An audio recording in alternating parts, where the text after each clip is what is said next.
देखो, नया chapter start करते हैं जिसका नाम है बेसिक वायरिंग प्रैक्टिस। ठीक है, यानी विद्युत वायरिंग है बेसिकली यहाँ पर।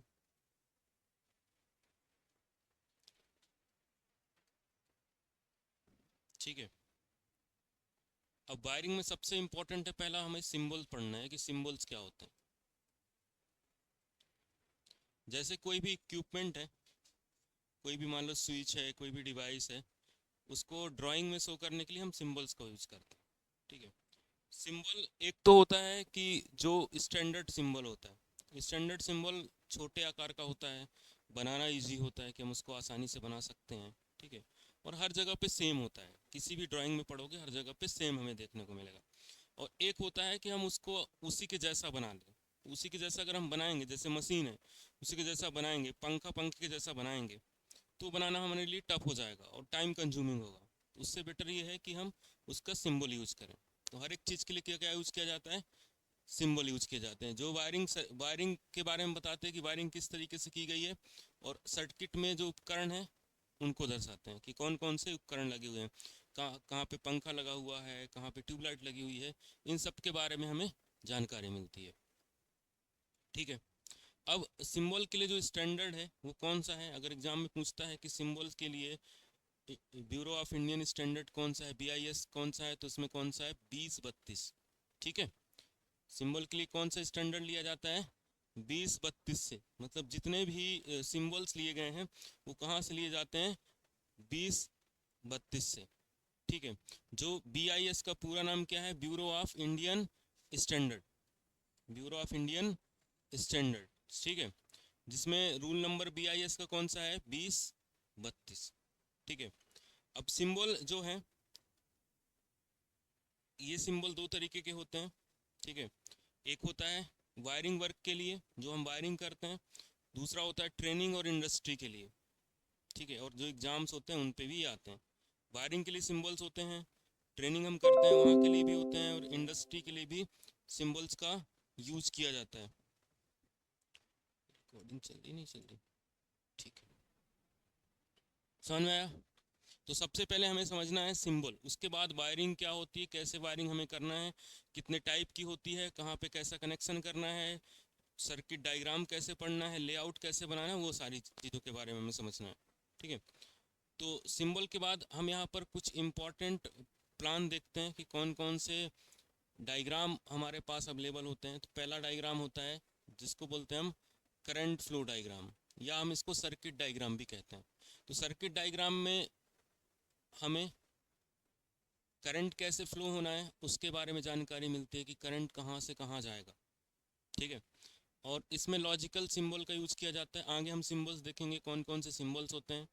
ठीक है, इसका उपयोग काहे के लिए किया जाता है, उसकी वर्किंग को समझने के लिए कि किस तरीके से करंट जाएगा तो कौन सी चीज़ काम करेगी, कौन सा लैंप जलेगा कौन सा नहीं जलेगा, उसके बारे में हमें जानकारी मिलेगी। ठीक है, फॉल्ट अगर हमें पता करना है कि कहीं पर कुछ खराबी है तो हमें कहाँ से पता चलेगा, सर्किट डायग्राम से पता चलेगा कि कहाँ पे कौन सी चीज़ गई हुई है, तो कहाँ पर फॉल्ट हो सकता है। ठीक है, उसके बाद थ्योरी जो है उसका एक्सप्लेनेशन हमें यहाँ पर मिल जाएगा कि थ्योरी किस तरीके से यहाँ पर लिखी गई, थ्योरी के अकॉर्डिंग होते हैं वायरिंग डायग्राम। ठीक है, कि करंट कहाँ से जाएगा। ठीक है, उसके बाद होता है इंस्टॉलेशन प्लान, या हम इसको लेआउट डायग्राम कहते हैं। ठीक है, लेआउट डायग्राम कहा जाता है या इसको इंस्टॉलेशन कहा जाता है। इंस्टॉलेशन में हमें ये पता चलता है कि किसकी पोजीशन क्या है।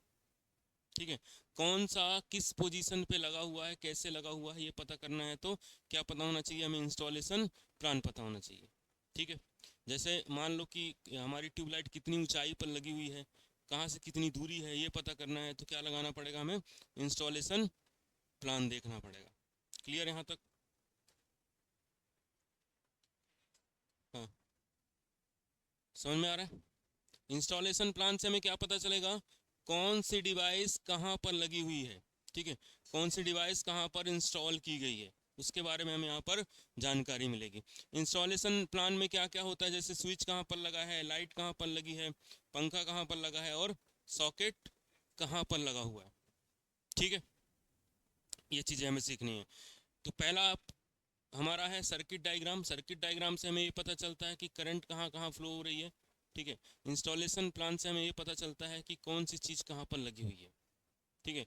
जैसे हमें इंस्टॉलेशन प्लान अगर मिल जाए तो हम ये बता सकते हैं कि पूरा घर पे कहाँ पे स्विच लगा हुआ है, कहाँ पे सॉकेट लगा हुआ है, कहाँ पर ट्यूबलाइट लगी हुई है, कहाँ पर पंखा लगा है, कहाँ पर मोटर लगी है, ये सब कहाँ पता चलेगा? इंस्टॉलेशन प्लान पे कितनी दूरी पर लगा हुआ है। ठीक है। तो जो इलेक्ट्रीशियन होता है उसको इंस्टॉलेशन प्लान दे दिया जाता है कि इस तरीके से यहाँ पर ये चीज़ इंस्टॉल कर लो। ठीक है। तो सर्किट डायग्राम पढ़ना आना चाहिए, क्योंकि बड़ी बड़ी जो कंपनियां होती हैं वो आपको एक वो दे देंगी, इंस्टॉलेशन प्लान दे देंगी कि ये यहाँ पर लगा लो। ठीक है। वो लगा के थोड़ी ना देंगे, दे देंगे कि यहाँ पे ये कनेक्ट कर लो। अब देखो यहाँ पर हमें दो तरीके के सिंबल देखने को लिए मिलेंगे। ये सारे सिंबल मैक्सिमम याद होने चाहिए। ठीक है। मैक्सिमम एग्जाम में पूछे जाते हैं। जैसे सबसे पहले हमें देखना है कि कौन सी चीज़ के बारे में बात हो रही है। उसके बाद यहाँ पर दो तरीके से है हमारे पास। एक है हमारे पास सर्किट डायग्राम। सर्किट डायग्राम से हमें ये पता चलता है कि करंट किस तरीके से फ्लो हो रही। ठीक है। दूसरा हमें क्या पता चलेगा? लेआउट, कि किस तरीके से लगा है। ठीक है। तो लेआउट पे कौन सा सिंबल यूज होगा और सर्किट में कौन सा सिंबल यूज होगा। जैसे मान लो मुझे एक बल्ब चालू करना है, एक बल्ब नॉर्मल लगाना है, तो उसका सर्किट डायग्राम किस तरीके से बनाऊंगा? एक बल्ब बनाऊंगा, एक स्विच बनाऊंगा, उसके बाद एक बैटरी लगाएंगे वोल्टेज के लिए। ठीक है। बैटरी लगाएंगे या हम सप्लाई देंगे, जो भी हम देना चाहते हैं। तो उसमें अगर स्विच लगाते हैं, ठीक है, तो ये स्विच हमारा सिंगल पोल स्विच है। ठीक है। इसको क्या कहा जाता है? वन वे स्विच कहा जाता है, सिंगल पोल स्विच कहा जाता है। इसका पूरा नाम क्या है? One way single pole. ठीक है। तो यहाँ पर देखो, एक पोल है और एक थ्रो है। तो यहाँ से करंट आएगा, जैसे स्विच बंद करोगे तो ये चला जाएगा। तो एक इसके लिए रास्ता कितना है? एक रास्ता है। ठीक है। कितने रास्ते हैं?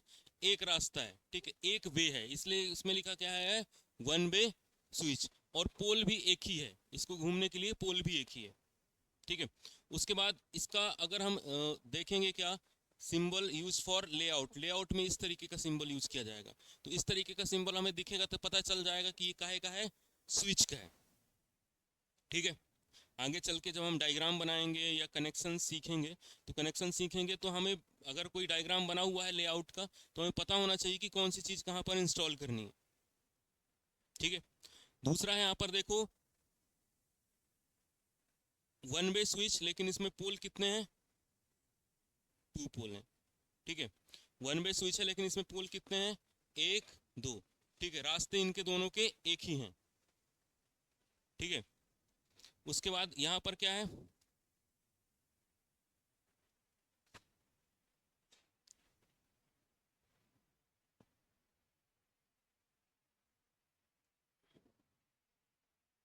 वन वे नहीं है ये, कौन सा ये? टू वे है। दोनों के लिए अलग रास्ते हैं ना। ठीक है। ये थ्री वे और थ्री पोल्स। देखो ये सिंबल्स भी याद रखना कि थ्री पोल का है, कि ये बेसिकली टीपीआईसी है। ठीक है। टीपीआईसी और डीपीआईसी स्विच होते हैं। ठीक है। अभी देखो यहाँ पर ये कौन सा है? Multi position switch. इसकी पोजीशन यहाँ से यहाँ चेंज हो सकती है, हम इसको टू वे स्विच भी कहते हैं। To way switch, general to way switch भी कहा जाता है इसको। इनमें वे एक एक ही है, इनको वन वे ही रखना। ठीक है। क्योंकि डायग्राम के हिसाब से एक को एक वे माना है पूरे को। ठीक है। इसमें वे कितने हैं? इन सबको एक ही वे मान लिया।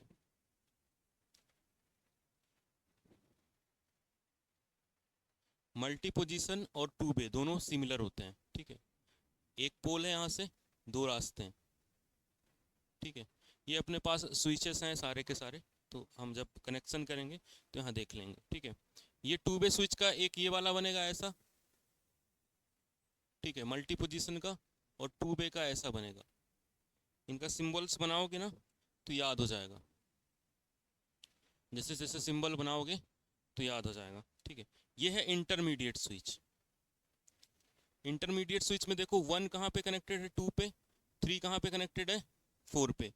जैसे हम इसकी पोजीशन चेंज करेंगे ना, तो वन फोर पे कनेक्ट हो जाएगा, टू थ्री पे कनेक्ट हो जाएगा। इसलिए इसको क्या कहा जाता है? Intermediate switch. ठीक है। इंटरमीडिएट स्विच का उपयोग किया जाता है, जैसे मोटर को हमें दूसरी दिशा में घुमाना है तो हम इसका उपयोग कर सकते हैं। ठीक है, मोटर को अगर दूसरी दिशा में घुमाना है तो हम इसका यूज कर सकते हैं। ठीक है, ये देखो इंटरमीडिएट है, एक ऐसे स्विच बना लेना और एक ऐसे बना लेना, तो इंटरमीडिएट हो जाएगा। तो लेआउट में इस तरीके से बनेगा। ठीक है, उसके बाद देखो ये कौन सा स्विच है, पुश बटन स्विच या बेल स्विच, इस तरीके से बनाया जाता है। ठीक है, पुश बटन, जैसे हमारे घर में स्टार्टर लगा होता है ना, ये है NO। ठीक है, NO मतलब नॉर्मली ओपन। NO का मतलब क्या है, नॉर्मली ओपन है। कौन सा ये, नॉर्मली ओपन रहेगा। जिसको दबा को रखोगे ना तो सर्किट कंप्लीट रहेगा, जैसे ही छोड़ोगे तो फिर से वापस अपनी पोजीशन में आ जाएगा। जैसे हमारे घर में स्टार्टर लगा रहता है ना, उसमें एक लाल कलर का बटन होता है और एक हरे कलर का, तो जो हरे कलर का बटन होता है ना वो इसी तरीके का होता है, NO होता है।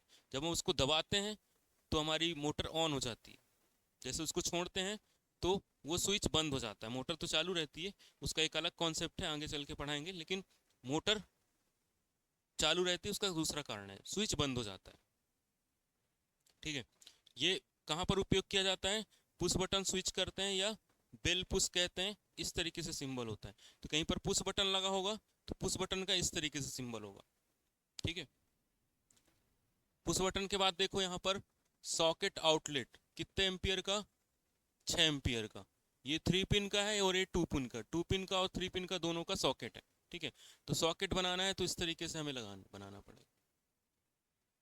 ठीक है, उसके बाद सॉकेट आउटलेट 16 एम्पियर के लिए भी सेम ही बनेगा, बस इसमें 2 बार इसमें लाइन बना लेना, एक बार ये बनेगा फिर 16 एम्पियर मतलब ये बन जाएगा। ठीक है, 16 एम्पियर के लिए अलग बनेगा और 6 एम्पियर के लिए अलग।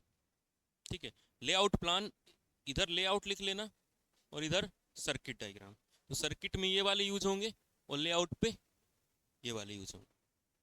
ठीक है, उसके बाद नेक्स्ट है लैंप का आउटलेट फॉर लैंप का इस तरीके से बनाया जाता है सर्किट पे, और ये तरीके का बनाया जाता है किसमें, लेआउट पे। ठीक है, तो लेआउट का जैसे एग्जाम में पूछेगा कि ये काहे का सिंबल है, तो ये काहे का है, काहे का लेआउट है, ये लैंप का। तो जहां पर लैंप लगा होगा वहां पर इस तरीके से लेआउट का सिंबल यूज किया जाएगा। ठीक है, ये है फ्यूज का। ठीक है, ये फ्यूज का सिंबल है, तो ये वाला फ्यूज का सिंबल कहाँ यूज किया जाएगा, सर्किट डायग्राम पे। और ये वाला कहाँ पे यूज किया जाएगा, लेआउट पे। ठीक है, तो लेआउट पे कौन सा यूज किया जाएगा, सर्किट डायग्राम पे कौन सा यूज किया जाएगा, ये ध्यान रखना। उसके बाद बेल का स्विच होता है, जो हम बेल लगाते हैं ना, उसका स्विच ये वाला होता है। और बेल को उल्टा कर दोगे तो बजर बन जाएगा। ठीक है, बेल को क्या करना है, उल्टा करना है। ये बेल है ना, इसको उल्टा कर दो तो बजर बन जाएगा। आ जाओ, बेल को उल्टा करेंगे ना। ठीक है, जैसे ये इसमें बहुत कंफ्यूजन होता है, जैसे पेपर में पूछेगा ना तो कंफ्यूज हो जाओगे कि ये कहेगा है, ये बेल का सिंबल है, अभी तो याद रहेगा, लेकिन जब ऐसे करके बजर का बना देगा ना, इसको उल्टा कर देगा, तो फिर कंफ्यूज हो जाओगे कि बजर का कौन सा है और बेल का कौन सा है। क्या होता है बजर, बजर जानते हो, बेल, बेल में क्या होता है, हुँ? घंटी बजाते हैं ना हम, कोई बाहर जैसे आया तो इंडिकेशन देता है बेल बजा के कि कोई आया हुआ है डोर पे, इंडिकेशन के लिए। और बजर काहे के लिए होता है, हुँ? अलर्ट के लिए, जैसे कि मान लो कहीं पर आग लग गई, तो आग लग गई तो ये सेंस कर लेता है फिर बाहर फैलाता है। ठीक है, तो इसमें देखो बजर का जो आउटपुट है उसमें फैल गया है, मतलब जैसे यहाँ पर आग लगी तो हर जगह साउंड आने लगेगा। ठीक है, तो ये फैला हुआ है, ऊपर ऊपर ज़्यादा एरिया है, इस पर कम है। ठीक है, ऐसे याद कर सकते हो, लेकिन रट्टा मान लो तो ज़्यादा सही है, पेपर में भूल जाओगे कौन सा बजर का है। ठीक है, ये कौन सा है, बेल का है, और ये कौन सा, बजर का, याद रहेगा। ठीक है, ये डायरेक्ट एग्जाम में पूछा जाता है बेल और बजर का कौन सा है। ठीक है,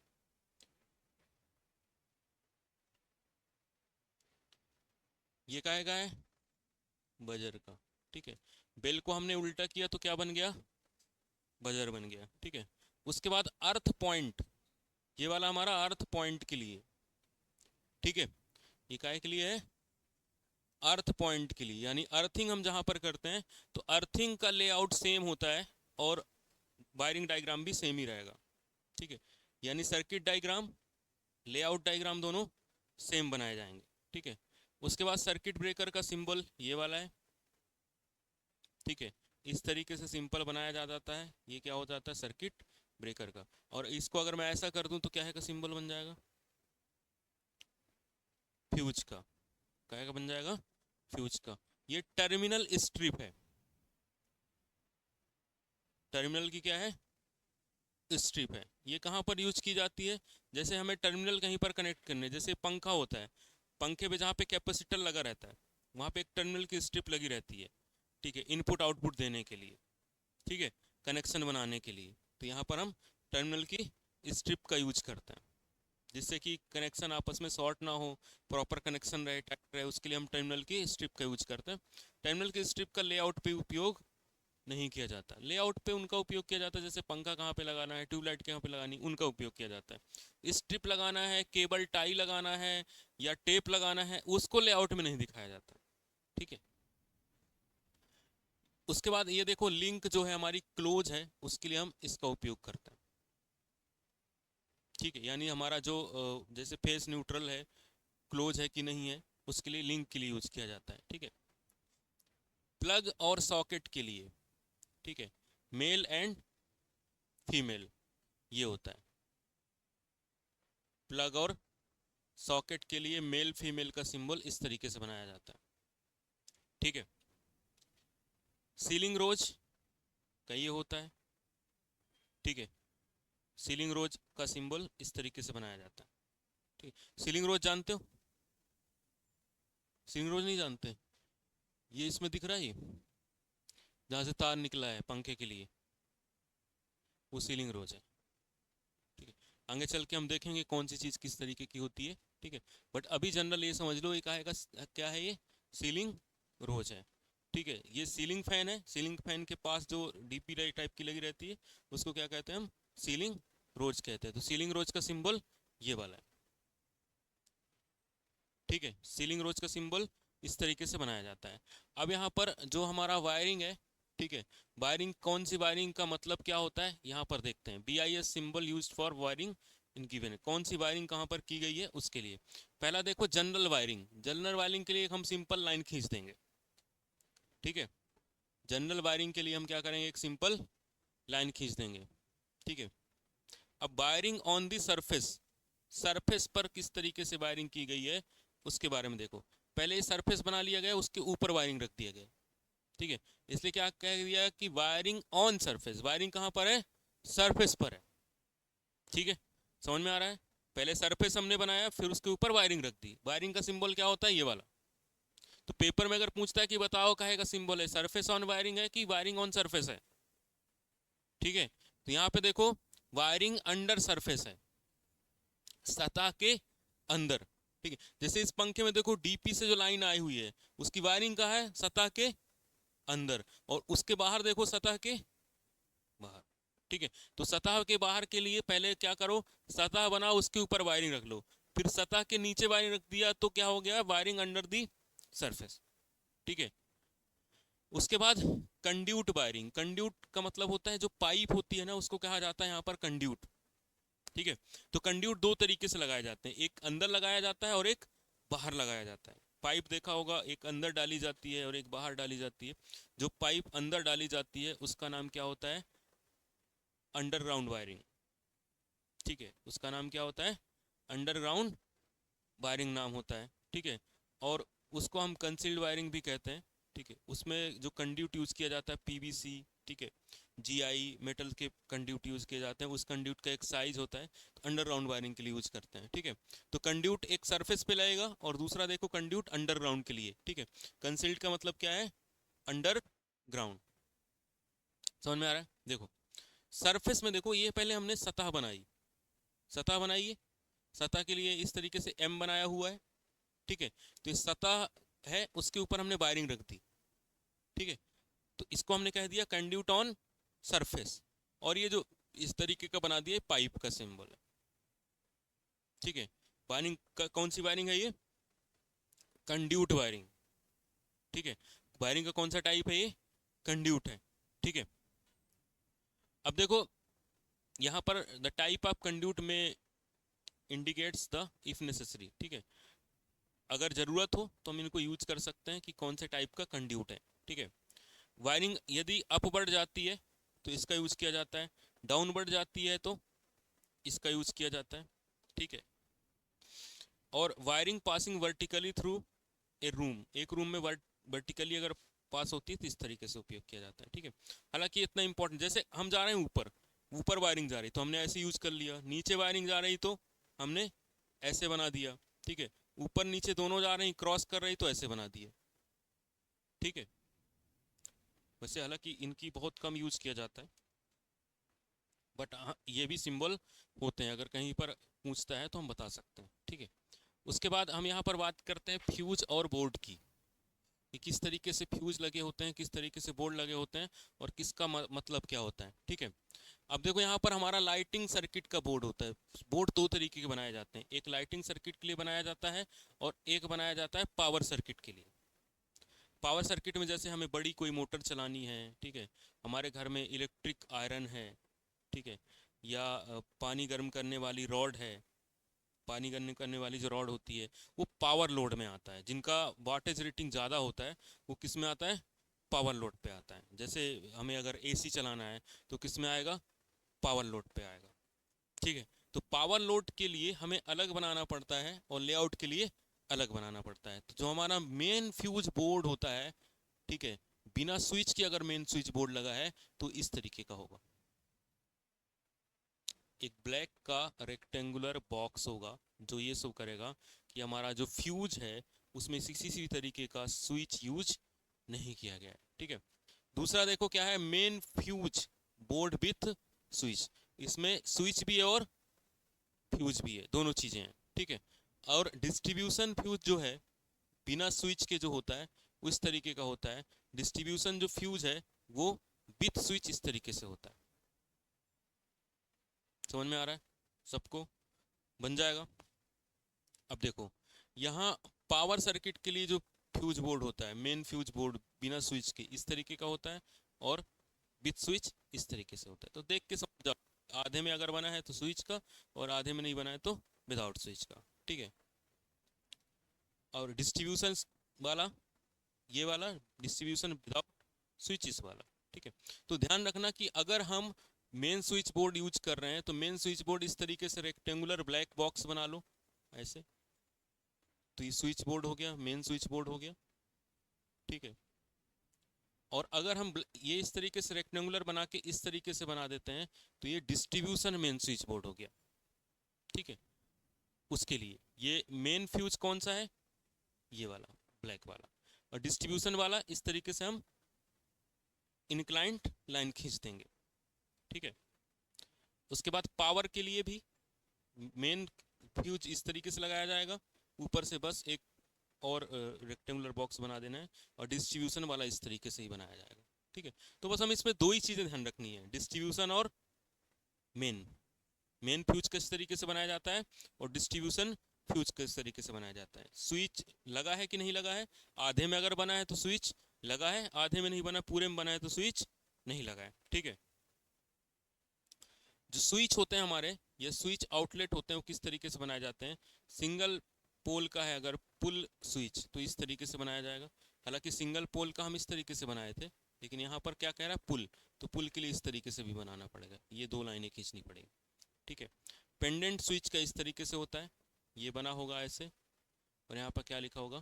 पी, तो इसका नाम क्या होगा? पेंडेंट स्विच, ठीक है। ये हमारा सॉकेट है, ठीक है। सॉकेट किसके लिए? 6 एम्पियर के लिए। तो 6 एम्पियर के लिए सिंपली क्या करोगे?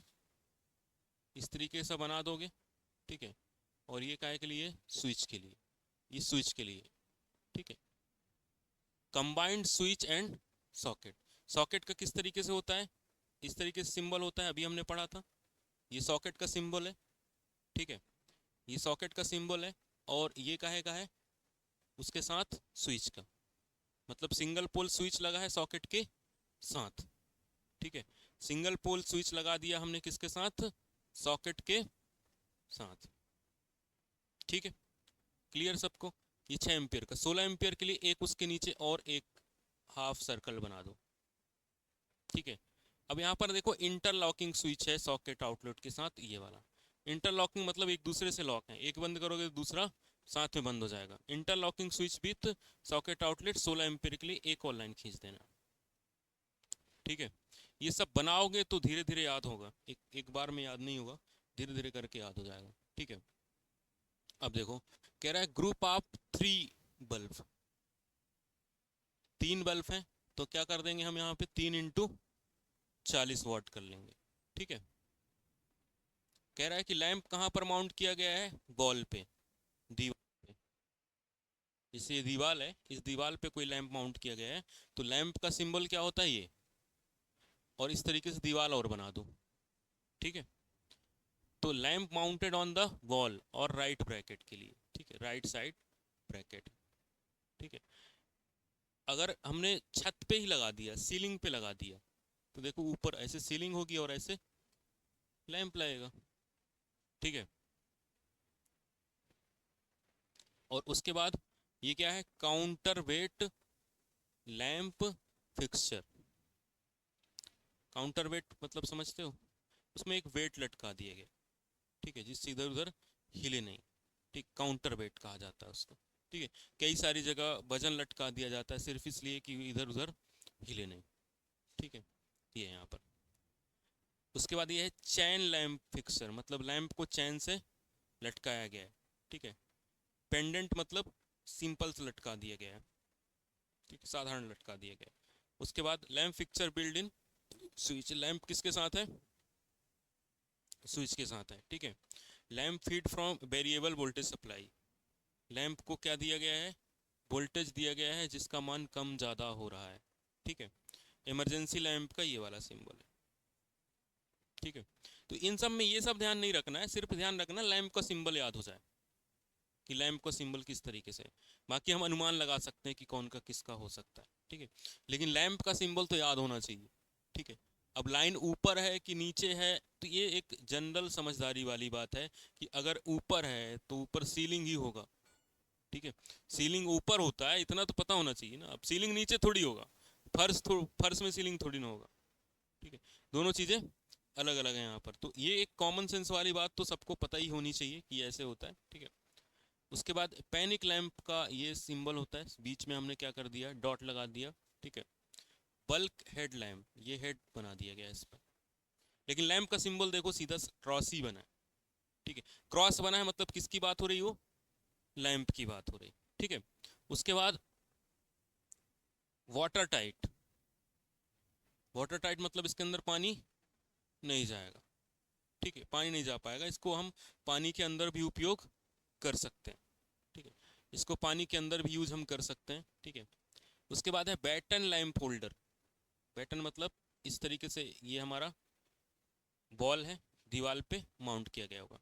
प्रोजेक्टर लैंप, ठीक है, इस तरीके से प्रोजेक्टर बना दिया हमने। स्पॉटलाइट के लिए हमने यहाँ पे प्रोजेक्टर लगाया और सामने स्पॉट हो रही है, जैसे वहाँ पर होता है सिनेमा घरों पे। ठीक है, सामने प्रोजेक्टर लगा रहता है, उस पर प्रोजेक्ट होती है लाइट। ठीक है, उसके बाद स्पॉटलाइट के लिए ये होता है।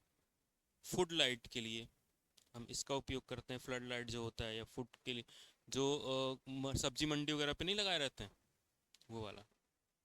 फ्लोरिसेंट लैंप के लिए हम इसका उपयोग करते हैं।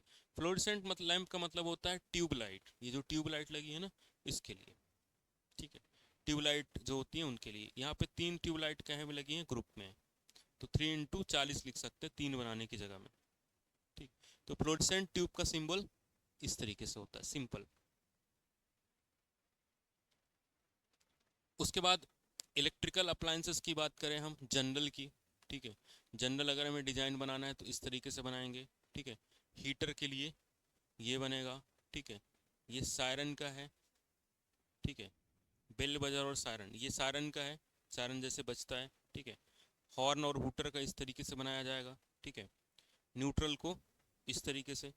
पंखा का देखो, ये बहुत इंपॉर्टेंट है, पंखे का किस तरीके से, इस तरीके से होता है। ब्रैकेट फैन का इस तरीके से ब्रैकेट के साथ बनाया गया है, ठीक है। एग्जॉस्ट फैन का यहाँ से एक बड़ा सर्कल बना दिया गया है। फैन रेगुलेटर का सिंबल ये है, ये इंपॉर्टेंट सिंबल है, ठीक है। फैन रेगुलेटर वगैरह ज़्यादा उपयोग किए जाते हैं, ठीक है। उसके बाद टेली कम्युनिकेशन में एरियल का ये होता है, लाउड स्पीकर का ये वाला होता है ईसी वालों के लिए, ठीक है।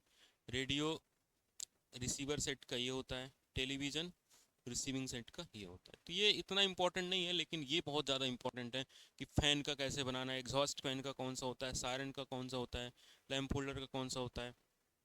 एक बार फाइल पे बनाओगे ना तो याद होगा, ठीक है, बिना फाइल में बनाए याद नहीं होगा। अब यहाँ पर बात करते हैं कि इलेक्ट्रिकल में कौन कौन से तरीके की एसेसरीज यूज होती हैं, ठीक है।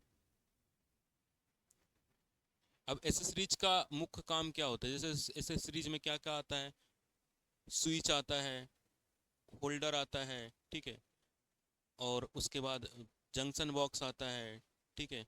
ये सब सारी क्या है, एसेसरीज हैं, ठीक है।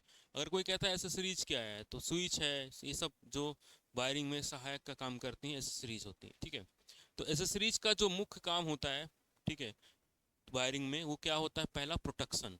एसेसरीज का काम क्या होता है, सुरक्षा करना, सुरक्षा करना, कंट्रोलिंग करना। जैसे स्विच है, स्विच का क्या करना है, काम है, स्विच का क्या काम होता है, कंट्रोलिंग का, ऑन करना और ऑफ करना, कंट्रोलिंग का काम होता है, नियंत्रण का काम होता है। स्विच किसका काम करता है, नियंत्रण का काम करता है, यानी ऑन कर सकता है और ऑफ कर सकता है, दोनों काम कर सकता है, तो वो कंट्रोलिंग कहलाता है, ठीक है। उसके बाद कोई एडजस्टमेंट करना है, तो ये सारा जो काम होता है, ये सारा काम किसका होता है, एसेसरीज का। एडजस्टमेंट करना है, ऊपर नीचे लगाना है, जैसे मान लो कि हम स्विच को कहीं ऊपर लगाना चाहते हैं, नीचे लगाना चाहते हैं, तो एडजस्टमेंट का भी ऑप्शन हो जाए, ठीक है। तो ये सारे काम किसके होते हैं, एसेसरीज के। क्या क्या काम करना, सुरक्षा करना, जैसे सुरक्षा अगर आपको करवाना है तो एमसीबी का यूज करना पड़ेगा, फ्यूज का यूज करना पड़ेगा। कंट्रोलिंग करना है तो किसका यूज करना पड़ेगा, स्विच का यूज करना पड़ेगा, ठीक है। कहाँ पर माउंट करना है, तो माउंट करने के लिए हम किसका यूज करना पड़ेगा, होल्डर का उपयोग करना पड़ेगा, ठीक है। माउंटिंग एसेसरीज है। अब स्टैंडर्ड रेटिंग क्या होती है एसेसरीज की, ठीक है। करंट रेटिंग स्टैंडर्ड कौन कौन सी होती है, 16 एम्पियर का मिलेगा हमें, 6 एम्पियर का मिलेगा और 32 एम्पियर का।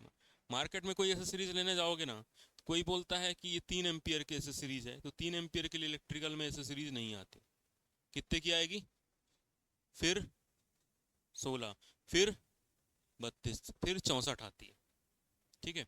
यानी कि जो एसेसरीज है ना, उनका फिक्स करंट रेटिंग होता है कि इतने इतने की आएगी, ठीक है। तो हमारे पास जो सॉकेट होगा, या तो वो 6 एम्पियर का होगा या 16 एम्पियर का होगा। 16 एम्पियर का पावर के लिए करते हैं, और 6 एम्पियर का हम लाइट लोड के लिए करते हैं।